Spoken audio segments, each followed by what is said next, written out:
Espace TV. Espace TV, le journal de 13 heures.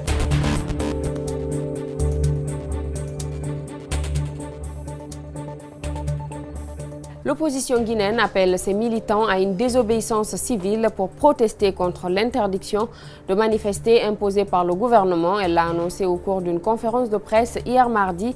Elle a également évoqué la crise dans le système éducatif. Vous aurez plus de détails dans ce journal. Le gouvernement poursuit le lancement des travaux de construction et de réaménagement des routes nationales et voiries urbaines. Kerouané a été la 4e étape où de nombreuses activités ont démarré.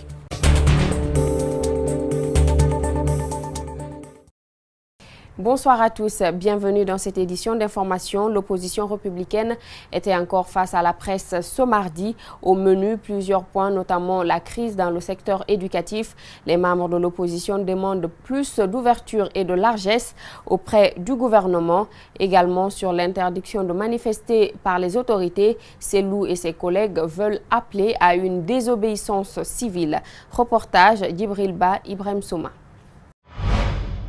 D'abord, l'opposition trouve scandaleux la crise qui perdure encore dans le système éducatif. Selou Daléan, dans ce contexte, sollicite du gouvernement des concessions. Aussi, faire face, dit-il, à des difficultés considérées structurelles. Examinez ces revendications. Si vous ne pouvez pas tout satisfaire, vous pouvez le sensibiliser sur le rôle qui est le sien. Parce que ce n'est pas des animaux, c'est des hommes. C'est aussi des parents d'élèves. Mais, en Afrique, à juste raison, on accorde beaucoup. Sur le contentieux électoral, le chef de file de l'opposition dans ses dires est loin de se victimiser, mais il dénonce le processus d'installation des conseils communaux. Le président dit qu'il lui faut Dibreka, qu'il ne peut pas laisser Dibreka. Rien, il faut qu'il prenne Dibreka. Je dis, j'ai gagné 23, vous avez gagné 12, vous voulez prendre là-bas? Non, ce n'est pas normal. Il dit non, il faut Dibreka au RPG. Je peux laisser Kindia, mais je ne peux pas laisser Dibreka. C'est comme ça qu'on est arrivé à l'accord qui a été signé à mon bureau avec Brahima Condé, Damaro et moi-même. Ensuite, le président de l'UFDG s'est longuement justifié sur les violations des accords et de la loi depuis le premier mandat d'Alpha Condé. Le pouvoir a dit qu'elle ne peut pas appliquer la loi. On a fait la concession, donc on va modifier la loi, mais il ne faut pas que ce soit à la discrétion de l'administration, du sous-préfet ou même du maire de désigner arbitrairement le chef de quartier, parce que nous sommes dans un système de parti-État.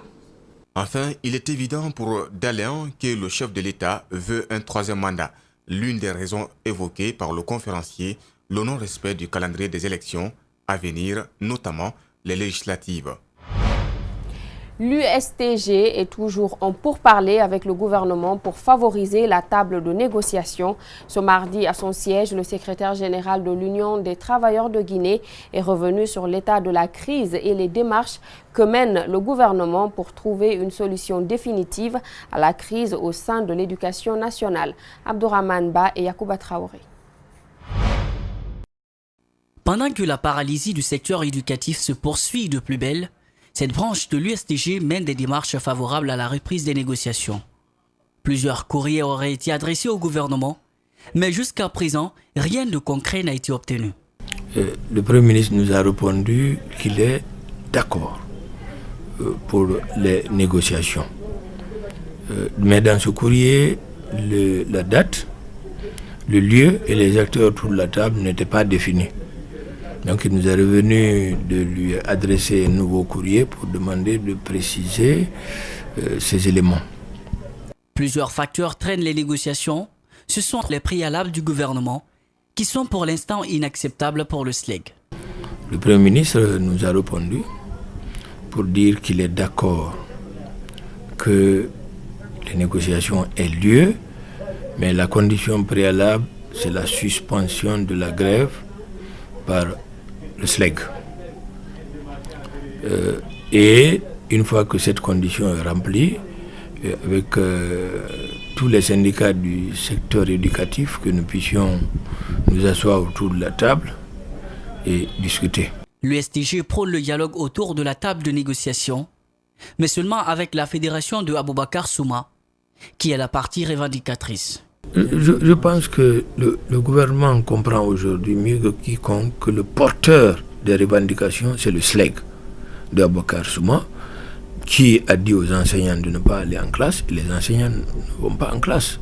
Il n'y a aucune autre fédération qui peut dire aux enseignants allez en classe, malgré qu'il y a certains qui disent qu'ils apprécient le gel des salaires, qu'ils demandent à ce qu'on retourne en classe. Ils ne sont pas écoutés. Lors de la dernière assemblée générale du SLEG, Aboubacar Souma et ses compagnons ont rejeté en bloc les exigences du gouvernement. Un bâtiment R+2 a pris feu hier mardi dans la commune d'Okaloum. Pour l'heure, l'origine du feu n'est pas encore déterminée. Aucune perte en vie humaine, mais des dégâts matériels importants sont enregistrés, y compris un agent des sapeurs-pompiers qui est légèrement blessé. Mariam Fodé Camara, Abdoulaye Camara, reportage. C'est aux environs de 9 h que le feu s'est déclaré au deuxième étage de ce bâtiment à usage domestique et bureautique. Plusieurs bureaux, dont celui du site d'information Guinée7 et Actu-Conakry.com, sont partis en fumée. Le matériel informatique, les documents, tout a été consumé à ce niveau. Selon nos informations, c'est un court-circuit qui serait à l'origine. Le feu a duré plus de 2 heures avant d'être maîtrisé. Il a fissuré les murs, même les carreaux ne sont pas épargnés. Le propriétaire du dit bâtiment ne s'est pas prêté à nos questions. Mais le directeur de la protection civile, dont le service est souvent accusé d'être en retard sur les lieux d'incendie, s'explique. Là où le feu a commencé, il n'y avait personne. Bon, ce n'est pas la cause, mais il n'y avait personne. Donc tout ça, comment on appelle, tout le bâtiment a été en flammes avant que on nous informe. Donc on est venu quand tout le bâtiment était déjà en flammes. Donc il n'y a pas eu de perte en vie humaine. Et c'est un agent de pompiers seulement qui a été légèrement blessé. Après avoir maîtrisé le feu, les victimes ont été invitées à venir faire le constat. Un constat très alarmant. Le constat est très amer. On a tout perdu. On a tout perdu. Il n'y a rien qui est récupérable. Même les carreaux dans le bureau ont pété. Informée, Madame le maire de Kaloum est venue elle aussi compatir à la douleur des victimes. Oui, nous étions en session quand nous avons appris cette nouvelle, cet incendie dû à un court-circuit. Donc nous avons tous accouru ici à tous les conseillers de la commune pour venir constater de visu les dégâts. Nous allons voir comment nous pourrons être à leur côté. Une enquête est déjà ouverte par l'Office de la police judiciaire pour comprendre l'origine de cet incendie qui a causé des dégâts assez importants. Le directeur général de la protection civile a mis l'occasion à profit pour expliquer les problèmes auxquels sa direction est confrontée. Il demande à l'État de les doter de matériel pour faire face à de telles catastrophes. Il est au micro de Mariam Fodé Camara et Abdoulaye Camara. Aujourd'hui, il y a 3 camions à Kaloum, 2 camions à Ratoma et 1 camion à Matoto. Maintenant, vous voyez le camion, c'est un camion de 2000 litres. Donc le camion de 2000 litres, son temps d'intervention ne dépasse pas maximum 10 à 15 minutes. D'abord, 3 centres à Conakry, c'est peu. Conakry, aujourd'hui, le minimum, il faut 6 à 7 centres. Parce que c'est pourquoi on nous accuse qu'on vient en retard. Donc quand il y a les incendies, d'abord il y a l'embouteillage. Parfois on ne peut même pas passer, on est bloqué. Et quand on vient, on ne sait même pas quand est-ce qu'on nous a informés. Il y a la population aussi qui s'attaque à nous. On demande non seulement l'État, mais les partenaires. Ils n'ont qu'à nous aider pour qu'on puisse être opérationnels pour au moins gérer tous les cas d'incendie. À l'occasion de la session des finances de ce lundi, des disputes ont éclaté entre le président de l'Assemblée nationale et les députés du groupe parlementaire. Les libéraux démocrates à l'hémicycle, c'est lorsque Claude Kori-Kondiano a traité les députés de ce groupe parlementaire de traîtres. Malik Sandiana Kamara, Yacouba Traoré. Après l'appel nominal des députés, des projets ont été déposés sur leur table. Le premier concernant l'accord stratégique sino-guinéen pour la construction de la route Koya-Dabola et le second sur le code maritime. Le président de l'Assemblée nationale a sollicité le vote massif des députés. La consigne de Kory Koundiano est suivie, mais les députés du groupe parlementaire libéraux-démocrates ont préféré s'abstenir. Chose qui a amené le président Kory Koundiano à qualifier ceci de traître.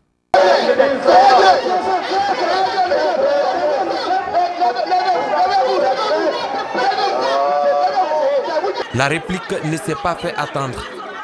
Fodé Oussou Fofana, président des libéraux-démocrates, a exigé à Claude Kory Koundiano de retirer le mot au risque de boycotter la plénière. Moi, je vous dis honnêtement, ici et maintenant, nous ne pouvons pas l'accepter et nous vous demandons de retirer ce mot. Je ne retire pas. Non, vous allez retirer. Alors c'est le président qui est traître. Alors c'est le président qui est traître. La position de traître. Vous devez retirer ce mot, monsieur le président. Pour mettre de l'ordre, le président de l'Assemblée a suspendu la session pour au moins 10 minutes avant de reprendre les débats. À la reprise, le président de l'Assemblée nationale a présenté ses excuses aux parlementaires touchés par ses propos. Le groupe libéral-démocrate demande de présenter des excuses. Je présente des excuses. Des excuses acceptées, les débats se sont poursuivis dans la sérénité. Ouverture d'un atelier sur le handicap ce mardi. La Guinée, l'Afrique du Sud, le Sénégal et des représentants de l'Union africaine participent à cette rencontre. L'objectif est d'élaborer une stratégie pour le développement inclusif et effectif des personnes à mobilité réduite. Alseni Bari, Abou Korea Kourouma, reportage. C'est sur le thème « Soutenir l'inclusion des personnes handicapées à travers l'architecture du handicap » de l'Union africaine qu'a démarré cette rencontre. Elle réunit personnes à mobilité réduite, cadres du gouvernement, journalistes et des représentants de l'Union africaine, le Sénégal et l'Afrique du Sud. Il est question d'élaborer une stratégie pour le développement inclusif et effectif des personnes handicapées. L'handicap constitue une priorité aujourd'hui au niveau du gouvernement. Il est en lien avec la vision d'une Guinée inclusive que Monsieur le Président de la République souhaite réaliser en République de Guinée. Alors, cette activité qui nous aide vraiment dans le renforcement des capacités pour pouvoir élaborer une stratégie inclusive aussi se situe dans le cadre de la réalisation du Programme national de développement économique et social. Désormais, les États africains prennent la protection et la promotion des handicapés à bras le corps. Il s'agit d'égalité de chances dans les postes de responsabilité, l'emploi, mais aussi la formation et le renforcement des capacités de ces hommes. Vous avez le renforcement de leurs capacités, la formation doit bénéficier de formation pour gérer mieux les associations qu'ils gèrent, les institutions qu'ils gèrent. Il y a aussi l'accès aux soins de santé, il y a aussi l'accès à l'éducation, l'accès aussi à l'emploi. Au-delà de tout, précise la conseillère du président Macky Sall du Sénégal, venue pour 3 jours d'échange, le premier travail implique ces personnes handicapées qui doivent se battre pour leur formation et œuvrer pour leur épanouissement. Le gouvernement poursuit les travaux de lancement de construction et réaménagement des routes nationales et voiries urbaines. Kérouané a été la 4e étape où de nombreuses activités ont été démarrées. Il s'agit entre autres de la construction de 5 km de voiries urbaines, la réalisation du pont sur le fleuve Milo. Mamadou Kalisso et Tierno Sadou Bassing ce reportage.